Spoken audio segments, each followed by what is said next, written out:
What's up, metalheads? Yes, we are going to dissect the album, Mercyful Fate's Don't Break the Oath. I am your host, Eric. I know I'm not looking right into the camera. Well, but here what we're going to do. We're going to dissect this album. We're going to listen to it. We're going to listen to some tracks. We're going to go through it right after this, all right? So let me grab my theme song here. We're gonna dissect the album. Dissect the album. Yes, we're gonna cut it open.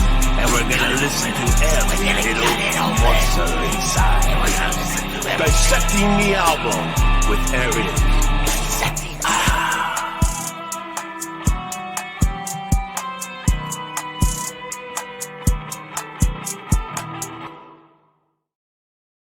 Whoa. Creepy intro. Look, I got my King Diamond shades on. I think he wears something similar to this. I got my Don't Break the Oath little banner. And I bought this thing for green screen, but I guess I need to get two of them to cover up the entire background. I'm just using it for this. This is on vinyl. This is 1984. We're going to celebrate 40 years of this record. We're going to go through it, listen to it, talk about it. I know I was going to have one of my friends on, a couple of my friends on, but the schedule conflict prevented us from doing that. But anyway, I'm sure they'll be watching. As you can see, I'm pointing like this guy. So this is the vinyl record. Let me show you what I got. Okay, I got it on vinyl, of course. But when I very first bought this album back in 1984, I bought it on cassette. This is the original. Now this ain't my original copy. I lost that many years ago, but I did end up was able to get another version of it. I believe this might be the Combat Records original pressing. I'm not really big on knowing exactly what pressing it is, what country it was in. Even though I collect vinyl and CDs and things. But anyway, there's a cassette. So I bought this off Etsy. I was able to find a copy of it. The problem with it, cassettes, especially the older cassettes, they're very let me get my mic a little bit closer here. Older cassettes, they tend to fade out. They tend to have a lot of sound problems, and that's the reason why I sort of don't really play this too much. I guess it's cool for nostalgia. I've never a big cassette fan, but I do have a little cassette collection going with a lot of the bands who've been releasing a lot of their stuff on cassette these days. And I don't know, they're doing something different with cassettes because now they sound actually pretty damn good. They're nice and crisp. Then I also have Don't Break the Oath. Whoa. On CD Digipack. Maybe I'll stick out of the package so you can see. CD Digipack. See, it opens up right there. Got that cool thing in the middle there. The back there. What's cool about this too, what I like about it, it's kind of cool. You got your booklet inside. It actually, no, it comes with a little poster basically. Well, no, it's just lyrics. Poster. 40 years of this album, man. It came out on September 7th, today, in 1984. We're now in 2024. As if you didn't realize that. But look at that. This is kind of cool. Wait. It looks like a little mini 45 record, the way they designed the CD. So it's kind of cool. So it's like, you're like, oh, I collect CDs. And you open this up like, wait a second. It's a freaking vinyl. Fuck. I wonder how many people bought the CD that don't like vinyl. They probably thought like, what the fuck? They probably toss it or something. It's like, no, there's no grooves in it. So now you just got to figure out how to put it back in. So yeah, so there's that. I got my my acoustic guitar because I'm going to go through the songs. I kind of want to analyze certain pieces of each song. There's a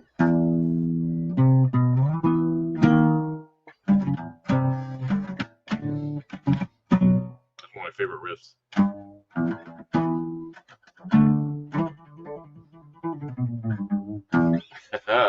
Anyway, so we're just gonna have fun. We're gonna listen to the record together.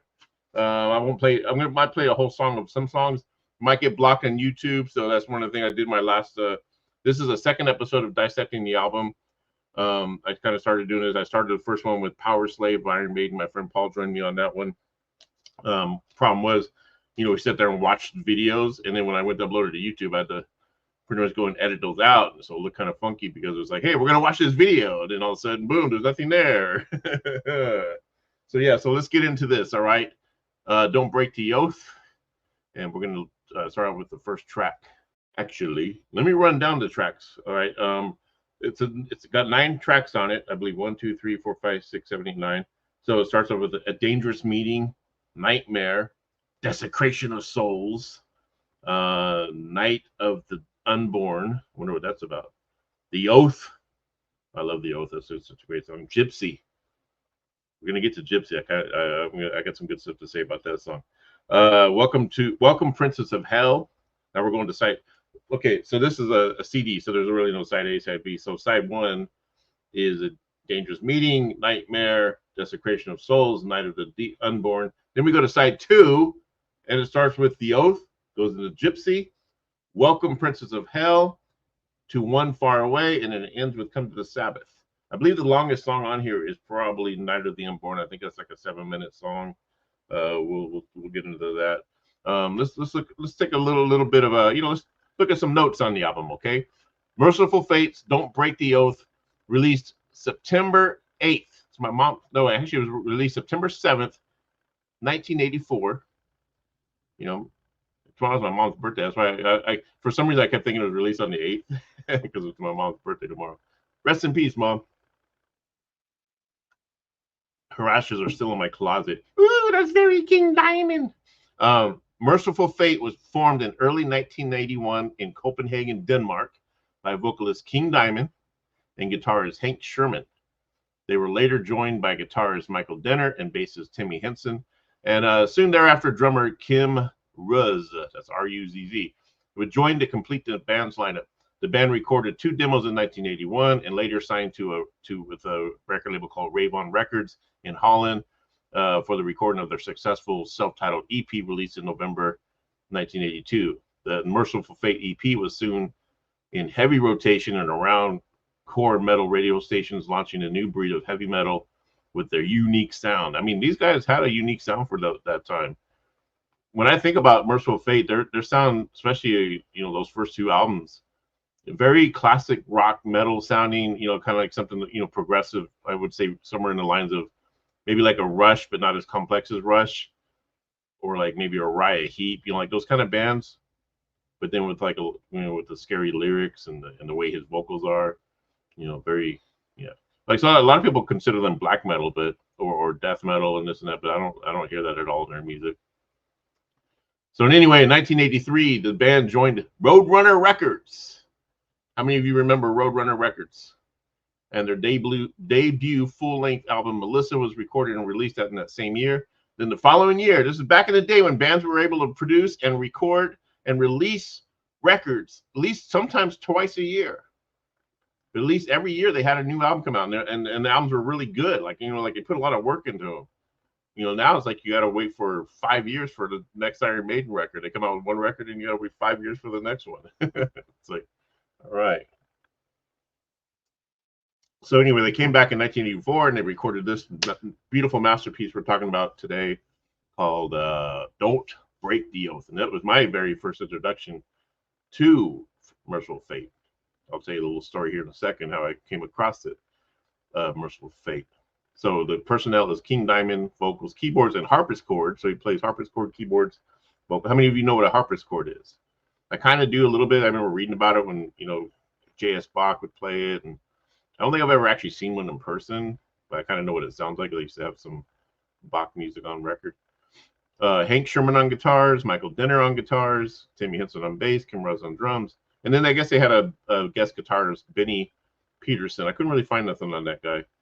He played on track 10, which is, what is track 10? Track 10? There's only 9 tracks. 1, 2, 3, 4, 5, 6, 7, 8, 9. Oh, I guess it was like a bonus track or something that I don't have. I was going to say, wait, there's 9 tracks on that record.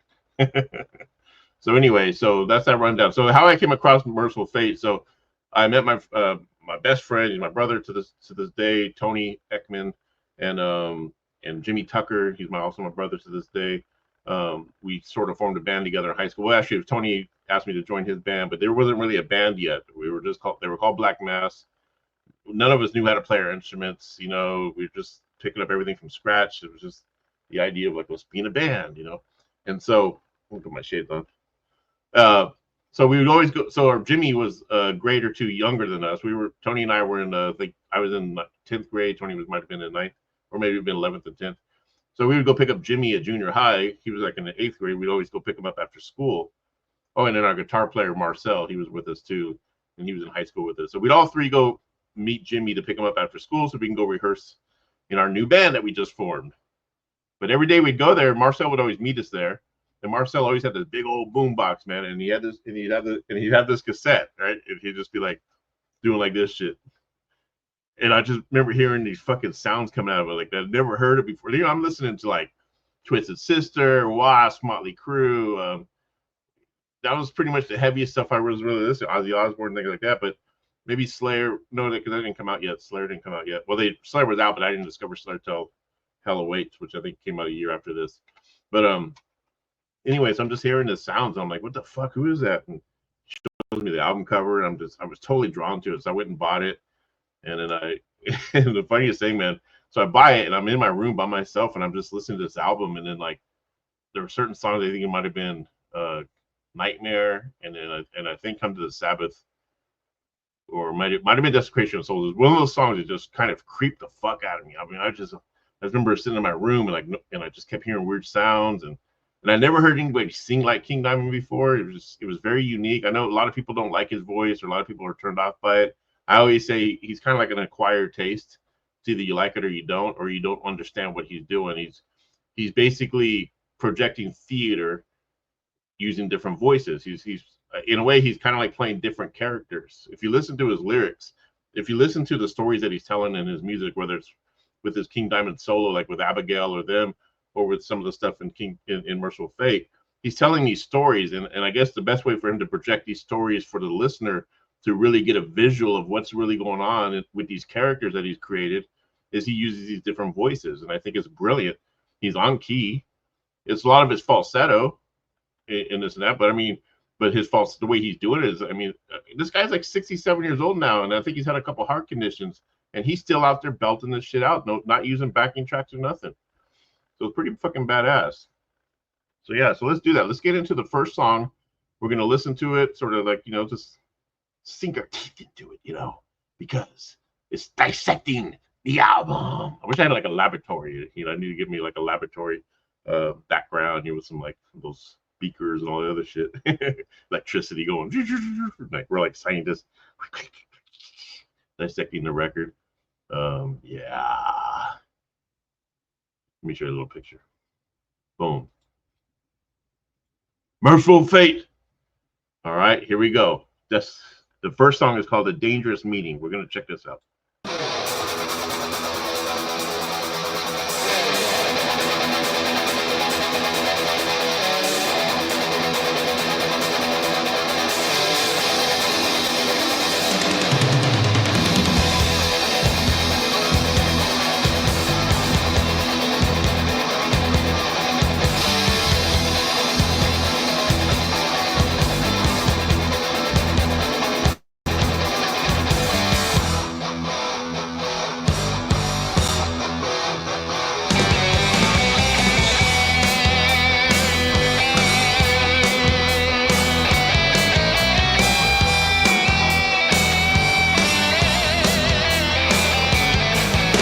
Listen to the time it bam.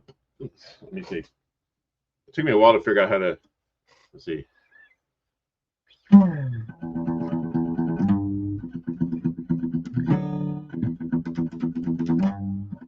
There you go.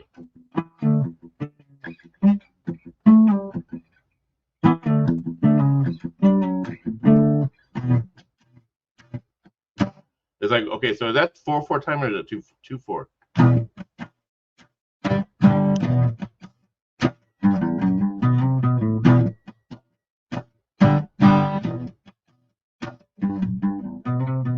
Something like that. Yeah, let's get into it. Woo!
to that melody.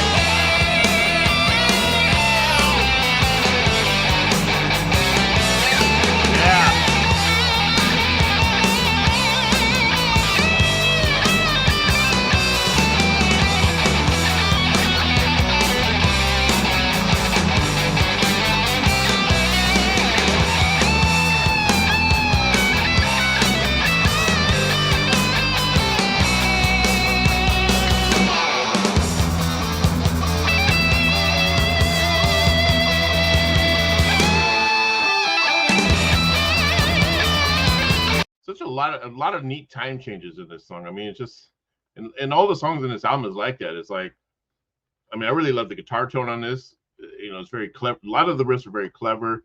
Some very intricate time changes. You know, I guess the song basically, you know, I was looking up the meaning of it. It's a protagonist and 6 others gather to try and contact a spirit.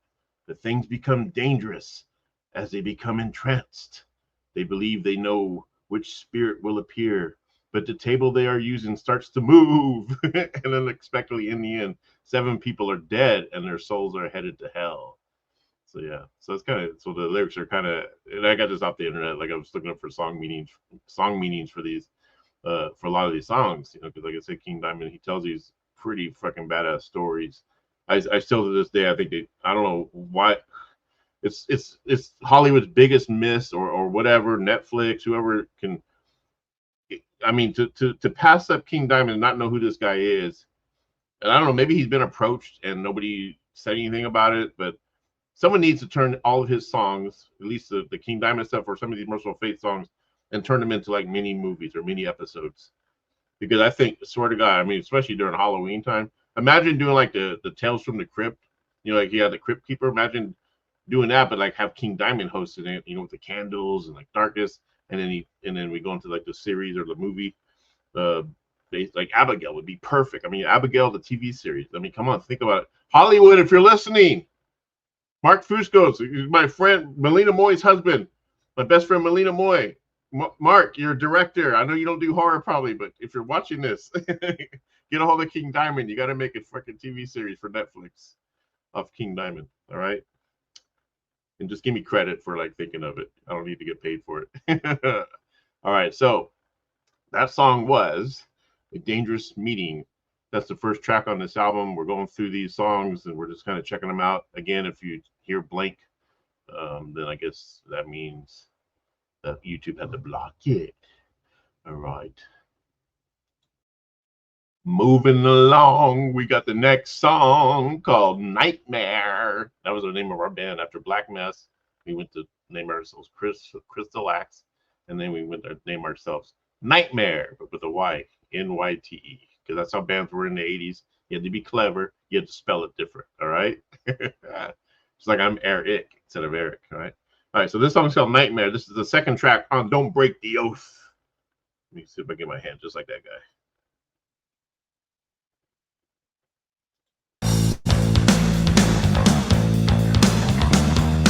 What's that bass?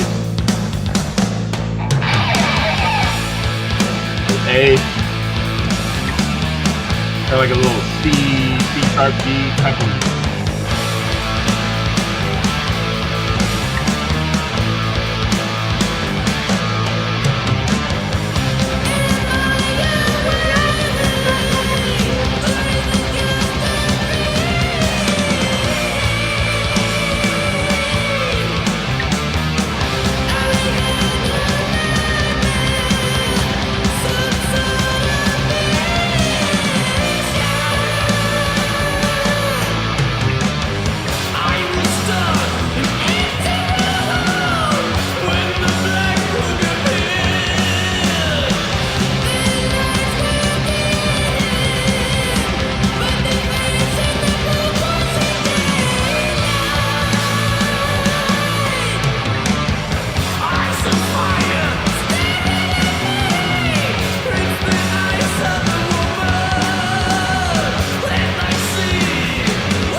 See right there, what I'm saying, very rushed. Like the band Rush.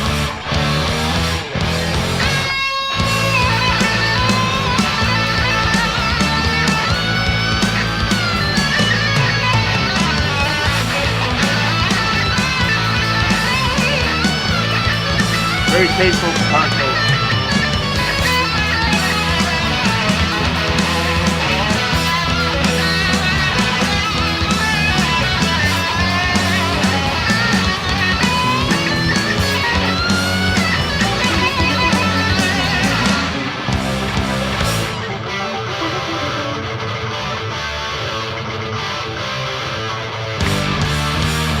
Something off Judas Priest, it sounds like.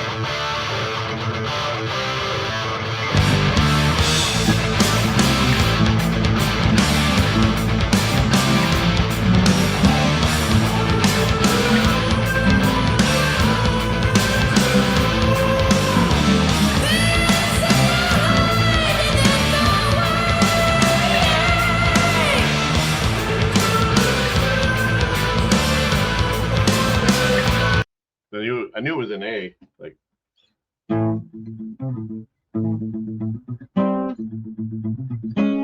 no.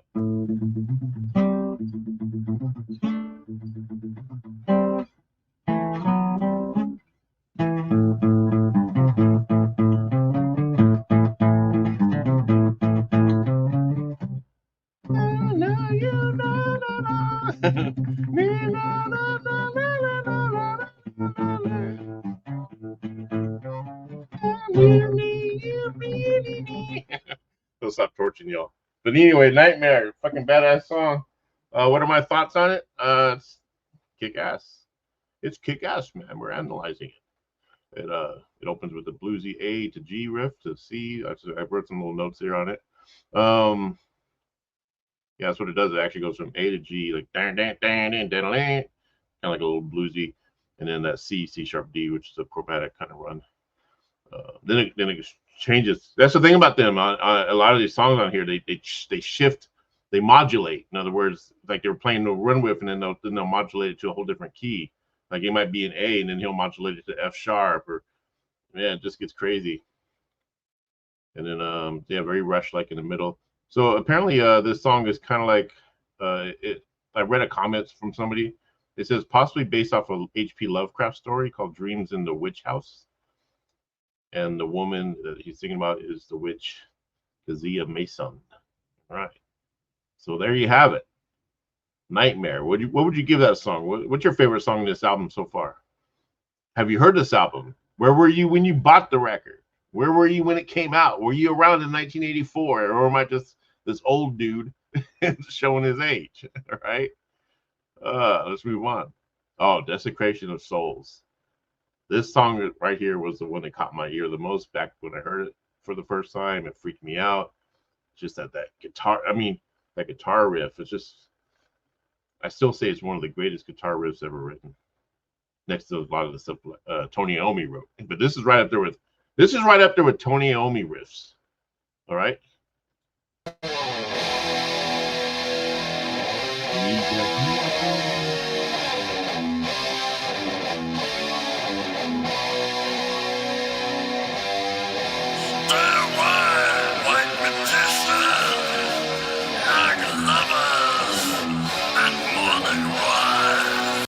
Like when I first heard him singing like that or talking like that, like it's just, that's what freaked me out. I was like, what the fuck is going on with this? You know, like I said, I'm 16, maybe 15 or 16. I'm hearing this for the first time. This kind of sound, you know, I wouldn't say I was sheltered growing up, but I mean, I wasn't exposed to like a lot of this type of metal. I was more into like the, you know, Motley Crue and W.A.S.P and things like that, you know. But yeah, and that flangey kind of sound on the guitars, it's very, just gives it that eeriness that is really going through those speakers. You're not welcome on our land, so I speak for the dead.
Desecration of Souls, man. So there's that riff, right? Let's just give you a little preview. Take my glasses off so I could see my neck a little bit better.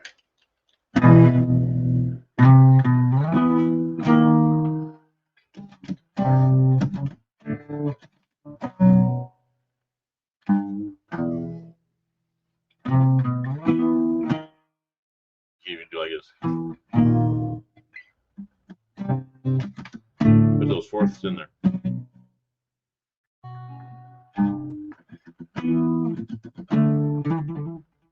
Hard to hammer on acoustic. That little part right here is. You gotta bit it up. He probably does like this. It's probably good. I'll just use my tremolo bar. Desecration of Souls. What are you thinking so far?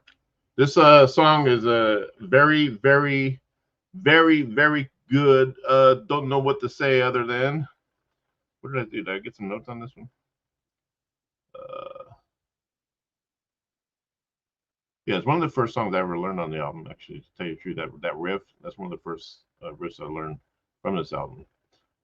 And again, like I said, he's up there with Tony Iommi on that riff. I love the flangey sound.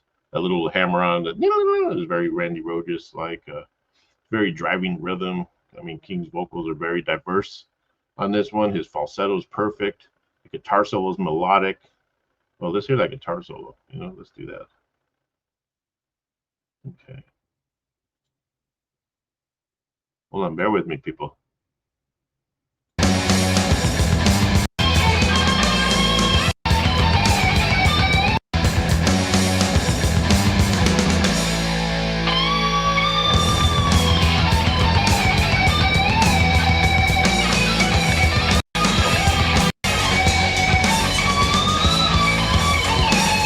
I thought there was another guitar solo. This is the one. Right here.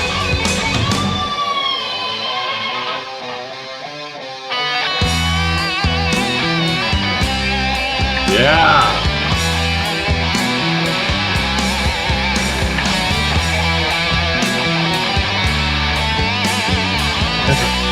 You gotta get this tank face.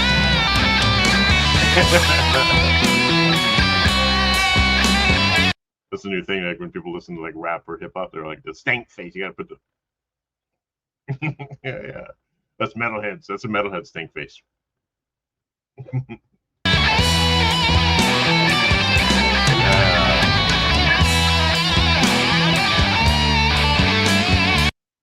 All right, let's move on.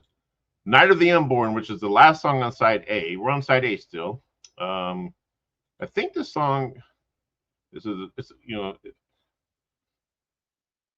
kind of think like I'm trying to think what the lyrics would be like, and I should have pulled up some lyrics of this album from this album. Kind of like to think that maybe it's about a black mass taking place, and I'm not condoning the death of babies or sacrificing babies, but it sounds like there's an unborn baby, maybe unborn child that's being used in a sacrifice. I mean, I could be wrong. Let's see.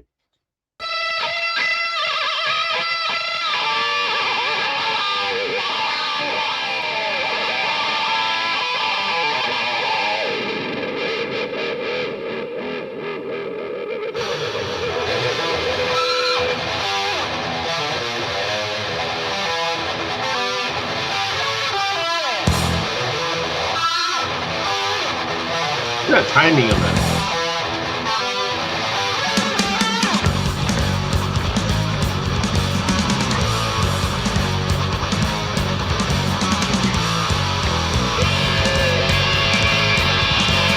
I mean, the production overall is just so phenomenal. Like, okay, let's talk about the production a little bit. I mean, just everything just so like you could hear every instrument, you could hear every riff that the bass is doing, you could hear every. And I listen to it with headphones on, but I'm listening as if I'm in a room and I'm hearing all the different guitars coming from different directions, and that's what I hear out of this. And I can hear every little riff, every little thing that they're doing, like even on the drums, like you can hear every little sound that the drummers make. And as far as like his little, whether he's pinging on a rim or something, I don't think he's pinging on a rim, but so it was produced by Henrik Lund. He's a producer. And then the engineer is Niles Eric Otto. Some of you might think, well, who's the producer? Who's the engineer? Are they both the same? A lot of people are kind of under the impression that if you record an album and you know how to work the board and you know how to work all the technology and you're the only one doing it, you're probably just the producer of the album. Well, not necessarily. You know how to work everything. The producer is the guy who actually makes sure the songs sound like the way it should sound.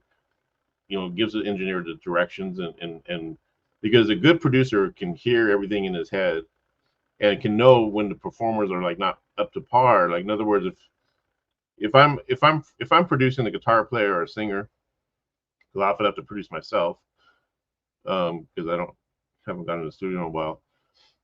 But when you produce someone else, you gotta, and you gotta be honest and truthful. I mean, you gotta be able to break some hearts. You gotta be able to be a little tough. But if there's a guitar player, or singer, or drummer, or whatever, not playing exactly 100% as far as what you hear and how this song should sound, you got to say something. And sometimes the producer has to make the hard choice of saying, hey, you know what? I just don't think you're cut out for this song, even though it's your song, you wrote it, but we need to bring in someone else to play it, to perform it, because you're not hitting it where it needs to sound. But and I'm putting my money into this. I'm putting my name on this as a producer. I got to make sure it sounds like perfect, as far as perfect in the mind of producer of what he's visualizing. And that's why a lot of times the band's a producer as well, because a lot of times the band knows what they want and what they should sound like. But it does help to have an outside producer, someone who can actually call you on your shit, because sometimes you're thinking like, well, I'm singing it good, I'm doing the best I can. Well, then fucking, I don't think it sounds great. I think you're off key here and there, and you keep hitting this bum note. So let's just go home, go to sleep, come back in the morning, let's try it again. I don't care if it takes 100 takes. We're gonna get it. Just kidding. Here we go. Night of the Unborn.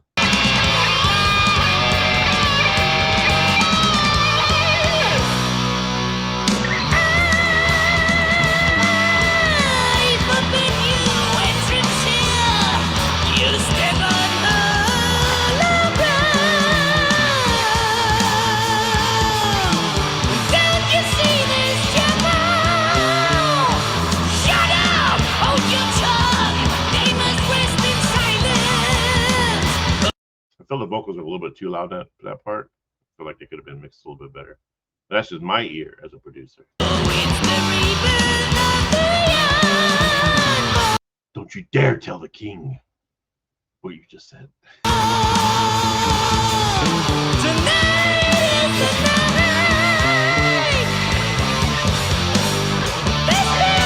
Right here.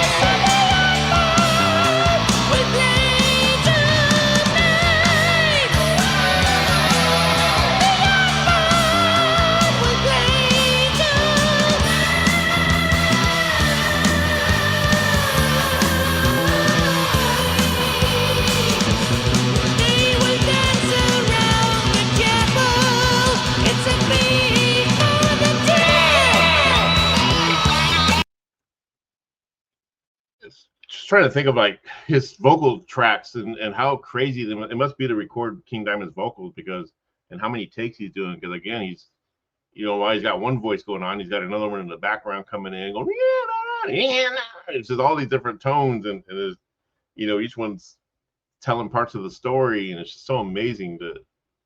I would love to see some sessions. I don't know why bands don't do that. I would love to see bands do this more. They're always releasing bonus tracks and demos and stuff. What I would love you guys to release is like actual footage of you in the studio working on this shit. I would love to see like King Diamond in the studio working on this stuff. If anybody knows if there's anything out there, let me know. Leave it in the comments. Maybe I'm missing it or something. But and it's always well known that King Diamond practiced Satanism, or he's an Anton LaVey in Satanism, or Satanist or whatever, which is like I was told with the Satanic Bible. I have that. I'm more into the Temple of Satan, or the Satanic Temple. I've been reading this book, which is really good, the Compassionate Satanism. This is more aligned with what my beliefs, because it's not, it's more about, you're more like an atheist in a sense, and then like I align myself more with the tenets of the Satanic Temple than I would anything that come out of it. Because see, the Anton LaVey version of Satanism seems a little bit more self-serving, whereas this is more like compassion for all, and just just fighting for rights, and they see Satan is more of like a rebel in their story, I guess, like the Lost World, or the what's that one book, Paradise Lost, I guess you could say. There's Satan, I guess, is considered kind of a character like that, more like a rebellion against authoritarianism, tyranny, and just be able to do the right thing, even if it means breaking some of the rules a little bit, but just and just having compassion and joy for every living thing on the planet Earth, So that's where I'm kind of at when it comes to this kind of stuff. I'm not really into joining a religious group or being, even though I'm a card carrying member of the Satanic Temple, but that was just cool to have, But I don't like to really align myself with a group of people, or any kind of club. I've always been kind of like against that, but I do. Like I said, I share beliefs in a lot of different things. Like I share a lot of my beliefs and values are in line with that, and I also got some values that probably align with Christianity and things like that. So, but I'm a atheist / agnostic, because just in case the shit hits the fan, I want to be able to say, I didn't completely think you weren't there. So now that heaven is actually real, is there any chance I can come in, since I've been doing okay? Haven't done anything bad since I stopped drinking alcohol and doing drugs. And if God says, no, you can't come in still because you didn't accept my name, you didn't say my name or accept me into your heart, I'll be like, damn, it's like that, man. You're you're egotistical, man. Fuck, send me to hell. Satan loves you unconditionally. All right, so we're going to flip over to side B of this wonderful album. We're going to continue to celebrate 40 years of Don't Break the Oath by Mercyful Fate. Such a phenomenal record. All right, so before we get into the side B, which starts off with the Oath, I kind of want to show you this because I was showing it during the video of the last one of the last songs, but just in case that video got blocked, I do want to show you. This is I forget what pressing this is. I might have got this in maybe 2017, but I'm not sure what the pressing might be. 2010 maybe. But yeah, it's like the orange vinyl. Yeah. So it's vinyl, it's orange. Sounds phenomenal. My friend Tony, he's like really into, like, you got to have like the pressing, the first pressing. You'll pay $1,000 if you have to just get the first pressing of this. I'm like, no, just give it to me on vinyl, man. I just want to be able to hold it and smell it and read the lyrics. It's got this cool the lyric sheet, kind of like a CD, I guess. At the back. Yeah, see, so back here, even produced by Hendrik Lund, engineered by Hendrik Lund and Otto, recorded at Easy Sound Recordings in Copenhagen in May of 1984. So think about it. They recorded this fucking masterpiece. I wonder how long they were writing these songs. I would imagine there were songs probably like left over and stuff. But just the fact that they started a recording in May, right, of 84, and busting their ass in. They must have been like every night in the studio for like weeks and shit. They get this masterpiece done, and it's ready to be released in September. Like on this day of 1984. That's what we're doing. We're celebrating. We're dissecting the record, dissecting the album, because the record, it could be just one song, but the album is a full record of a full album of all records. There was that controversy. Is it an album or is it a record?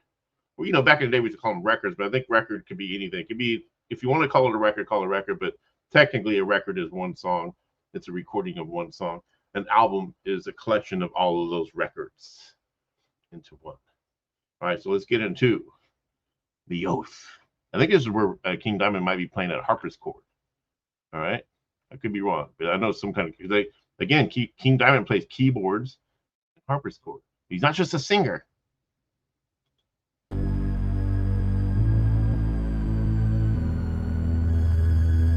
Yeah.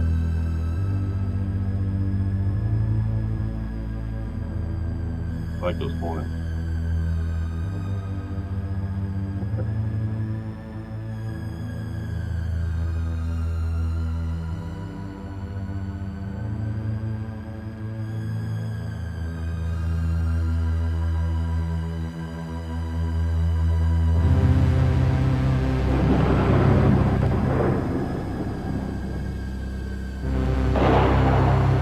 This song scared the shit out of me too when I heard it in my room for the first time.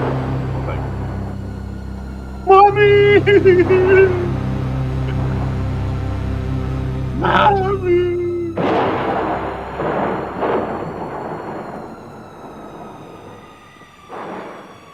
Better take my medication.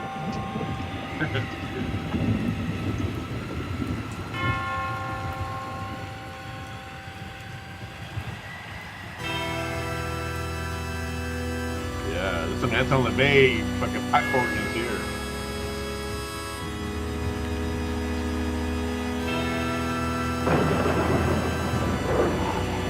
On tonight's scary movies, we got Mercyful Fate, starring Boris Karloff.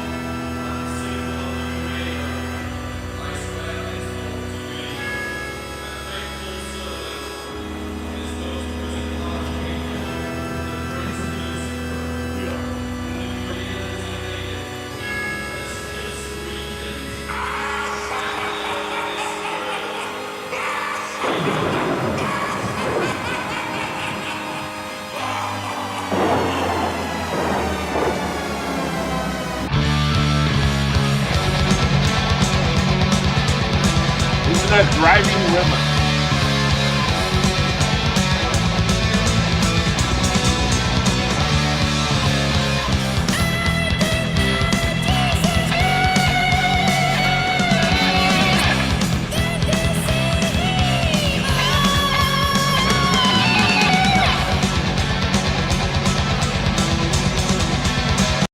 So like, what's he doing there?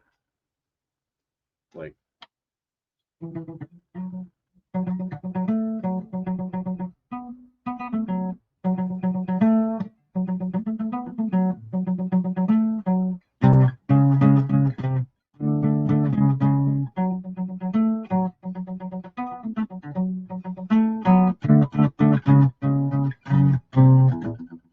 I'm just figuring this out by ear just now because like as I can hear it in my head. I wonder what the background's doing right there. It's in that sharp.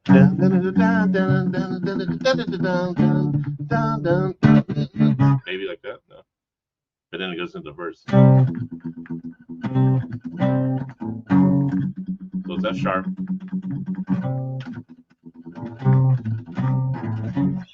Brilliant composition there, man. You guys are fucking. I'd like to know. That's what I said. I would love to watch him writing these riffs, and I wish I could be a fly on the wall without getting stepped on or squashed.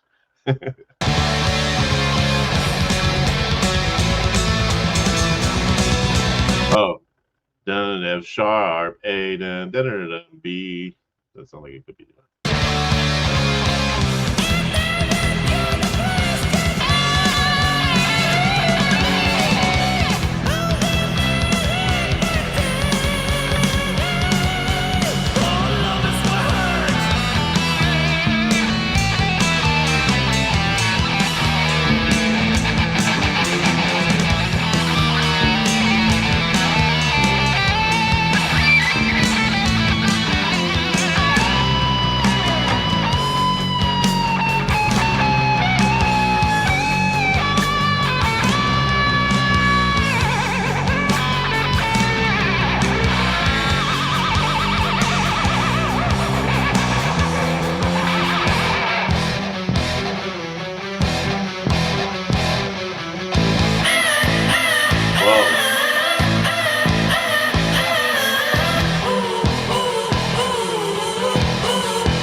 Yeah, so this is like the longest song on the album. I think this is the one that's like 7 minutes. Man, but phenomenal. Like the rhythm. If you listen close to the rhythm section of what's really going on, listen.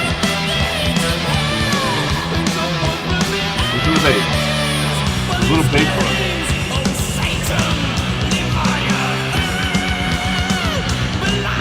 And he's like right there with everything that the drummer's doing, whether it's a I mean, the bass is going like right along with. I mean, it's so fucking tight. It's just amazing.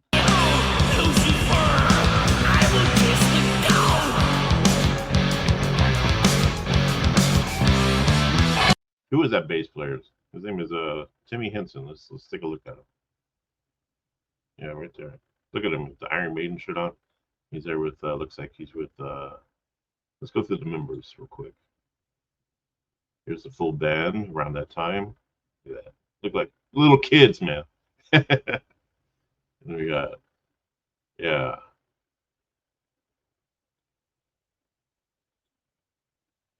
There, look, he's like licking King Diamond's that's the drummer, right?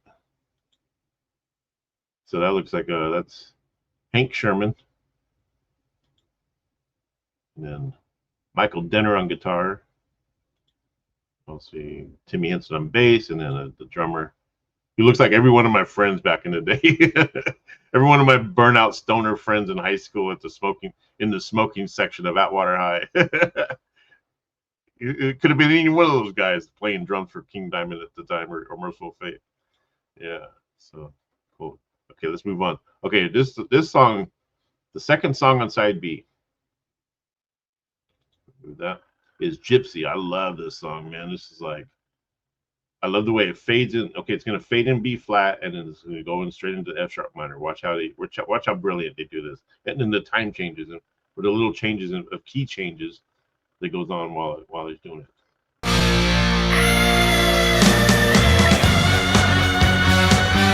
That bass.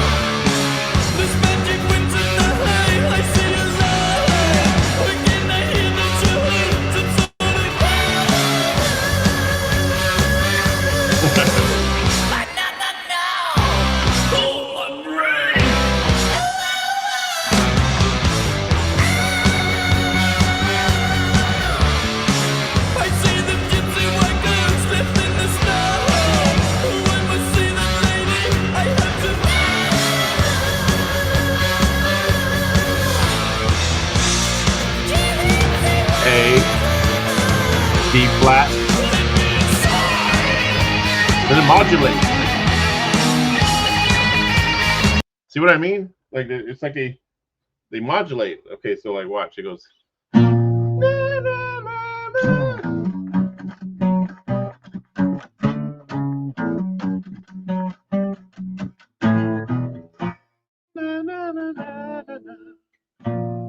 Then it goes into.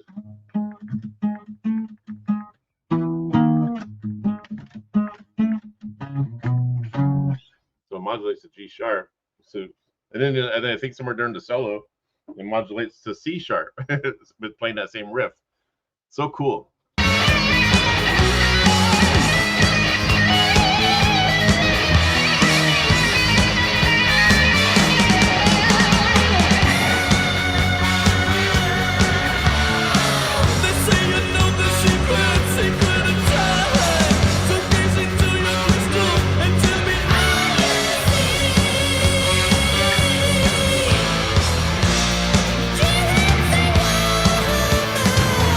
Let's skip around a little bit so you can hear certain parts. Yeah,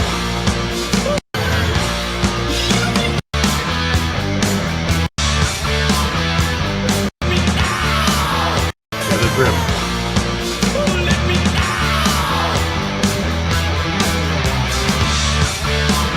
Kind of sounds like a Kiss riff. Sounds like something Gene Simmons would write, huh? Let me see. I think it's something like this.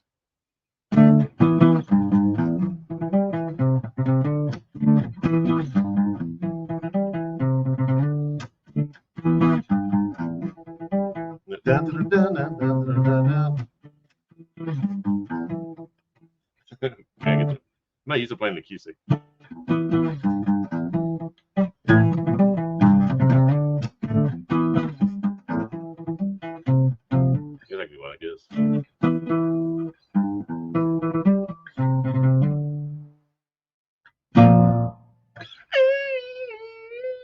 But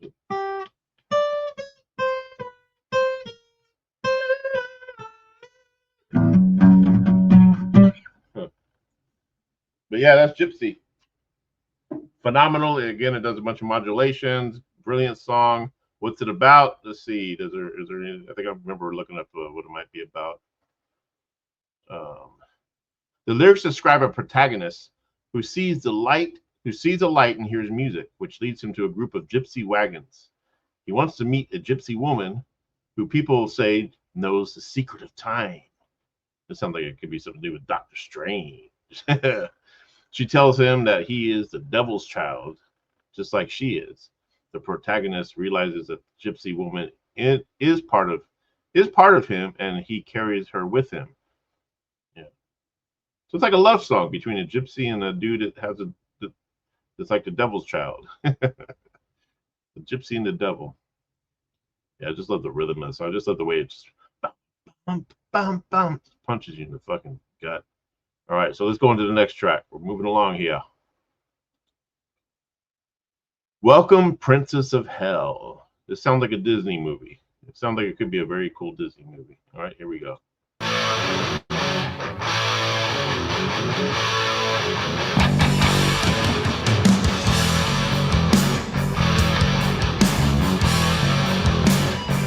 A lot of songs in F sharp.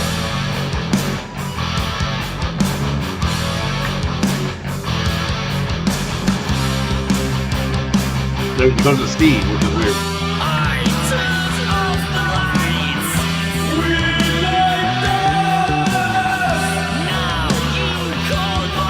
Look at that bass.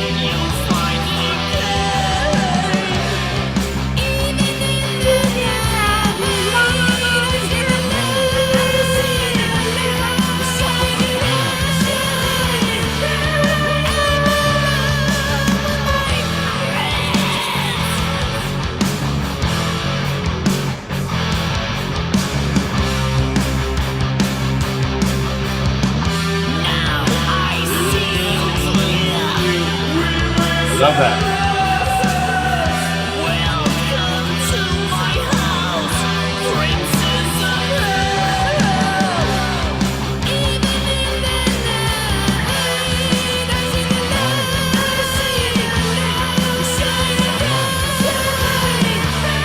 How can people not like King Diamond's voice? I mean, I understand it's different, but I mean, it's just if like I obviously I wouldn't want his kind of vocals in like a regular like rock song or metal song, but it just fits so perfect with the music that they write, you know. And I just like I don't know, like I guess I'm trying to look at it like from other people's perspective. You know, I like it because I'm biased because it's something it's the first thing when I heard it. It was like, you know, I've already been familiar with it. I've loved it since I was 15 or 16. But I guess someone new hearing it would be like, whoa, you know, what is that? What's going on there?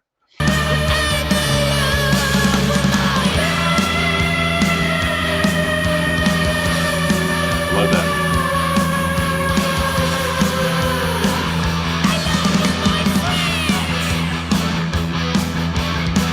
That's very Judas Priest.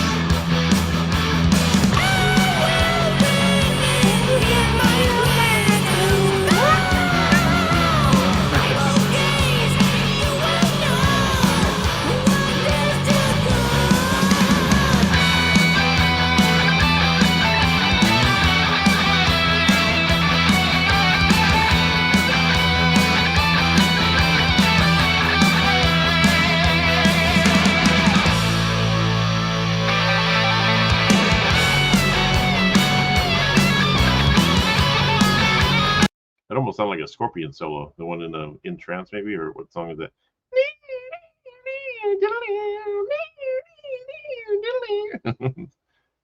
Can't think of what song it is by Scorpions.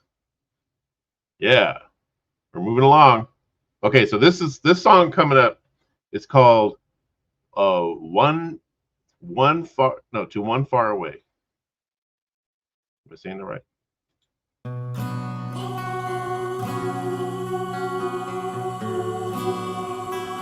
To me, that sounds like an acoustic guitar, but also sounds like it could be the harpsichord, because harpsichord kind of sounds like an acoustic guitar. It's a different kind of piano. It's like a kind of hard to explain. Maybe I should have Googled it before I started this. Like, what the hell is a harpsichord? Like, what is a harpsichord?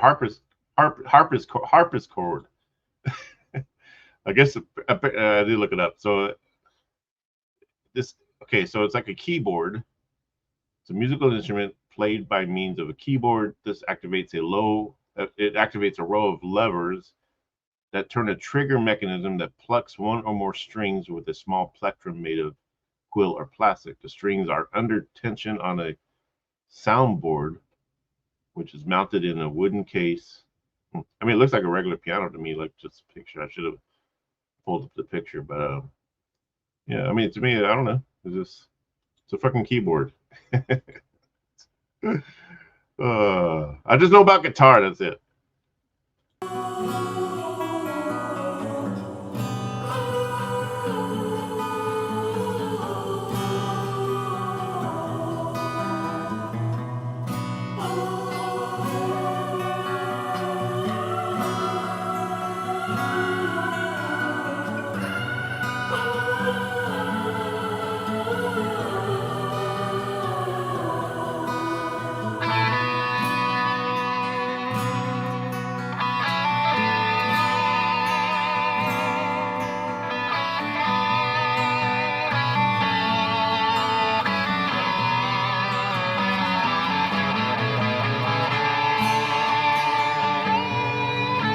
I love that those two notes right there.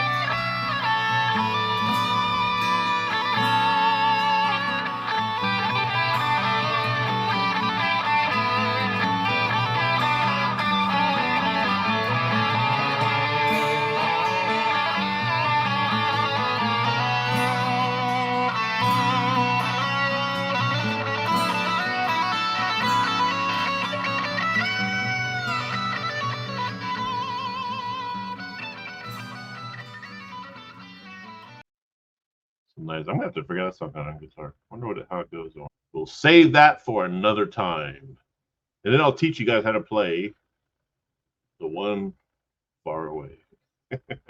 To One Far Away. I always call it the One Far Away. Okay, we're to the last song of the album. We've been dissecting it, kind of going through again. This is "Don't Break the Oath." Came out in 1984 on September 7th, 1984. I might have actually said September 8th a couple of times in the video. I apologize because my mom's birthday is on the 8th, so that's why I sometimes think the 8th. But it did come out September 7th, which is today, Saturday. I'm spending my Saturday evening with you all talking about one of my favorite records of 1984. One of my favorite records of all time. Can never get bored of this. I plan on doing a lot of these dissecting the albums. The criteria of the dissecting the albums is basically I want them. They're got to be iconic albums, classic iconic albums. I'm not really into doing stuff that's recent or new or, maybe, it depends. If it's an album that just really has an impact, whether it's a couple years old or, or it just came out and it's just got such an impact. And I might dissect it and get into it and delve into it. But I also want to work. I want to do those kind of albums, and then I also want to do albums that had a big impact on me during my childhood or my influence, musical influence and things like that. So this is definitely one of them. The big part of my childhood. And but I'm open to suggestions, so drop some comments in below, and if I like it, maybe I might have you on and we can analyze it together. I'll get in contact with you and reach out to you or whatever in some way, and maybe we can do a little thing where you come on and we can talk about the album. Maybe you might turn me on to something new, and we'll get into and dissect it together. All right, so I want to involve you, the audience. All right, this is a community. Music is a community here. All right, so let's get into the last song. This is a lovely, beautiful song. I mean, the chord progression is very familiar. You probably heard it in a lot of Spanish style music. A lot of bands have used this: E minor to D to C to B, which B7 if you put the melody on top of it. B major 7. Okay, here we go. That's E, D, C.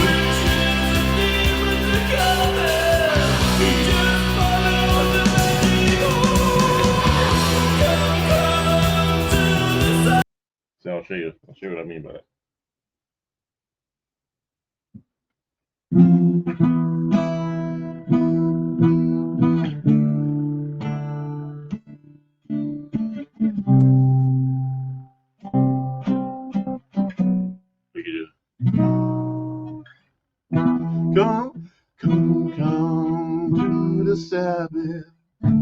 Na na na na na na. Na na na na na na na na na na na na na na.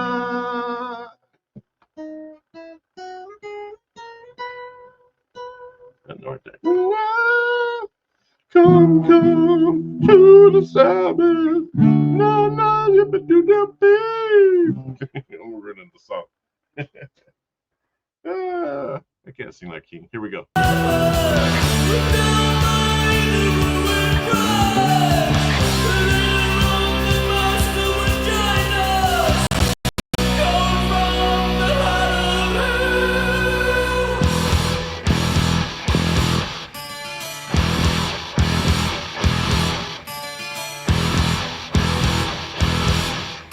That's the harpist chord. That's the harpist chord. That little ding, ding, ding, ding. That's a harpist chord. That's a harpist chord. That's a harpist chord. I found the harpist chord.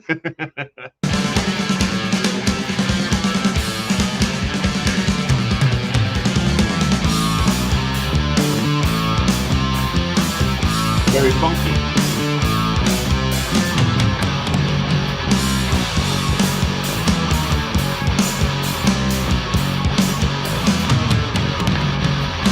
We're going to play this all the way through.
That's the harpist chord. That's the harpist chord.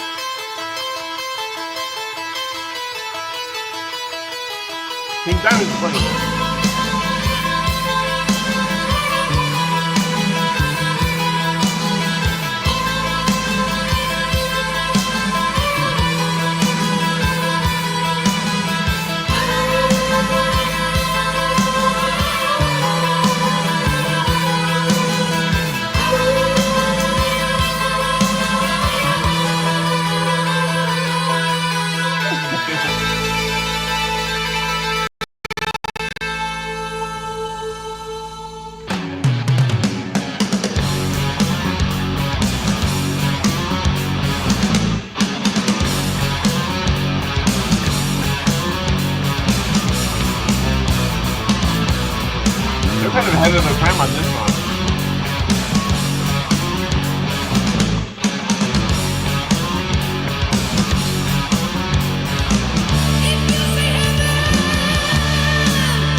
Fucking badass. All right, so that was it. That was the record. What are your thoughts on it? Drop it in the comments. Is this the first time you've heard Mercyful Fate, Don't Break the Oath? Is this the first time you ever heard the band Mercyful Fate? And if you like them, I'm glad I was able to turn you on to them.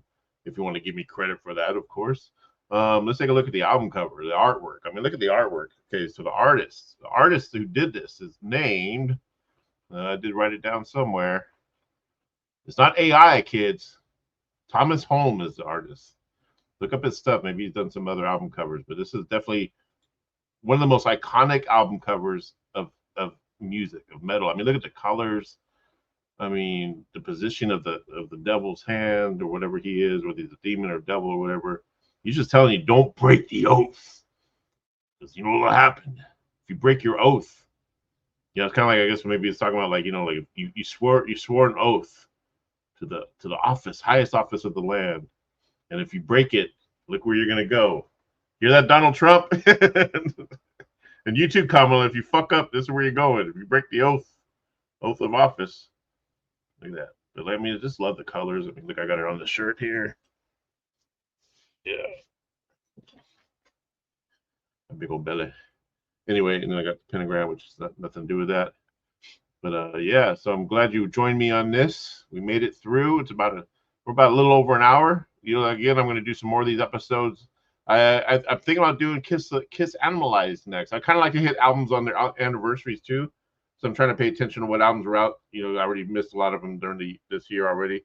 So I just kind of started doing this series. So I like Kiss Animalized had a big effect on me as a kid. You know, well, I wouldn't say it's a big effect. I mean, obviously, being a big Kiss fan, but then when they took their makeup off, they came out with Lick It Up, and I love that album, Lick It Up. But when Animalized came out, I was really hooked on that album. I really liked Mark St. John. He had such a short stint with the band, but he was like one of my guitar heroes. You know, just learning how to play guitar at that time, and I kind of looked up to him as a guitar hero, as one of my early guitar heroes. Just the stuff he was doing on that album was just blowing my mind. And you find out he has some kind of hand condition, had to leave the band. Then later on, you find out that he wasn't very easy to work with. I guess apparently he was sort of like an asshole or something, which is cool. I like asshole guitar players. I'm into Richie Blackmore, you know, Yngwie Malmsteen. They treat people like shit, but they play phenomenal. Of course, I wouldn't treat people like shit, but this is just funny having guitar idols that do that. And yeah, so this is Mercyful Fate, Don't Break the Oath, released September 7th, 1984. Here we are in 2024. Still holds up. Again, I think this album was ahead of its time as far as like just I mean, you hear that little rhythm that they were the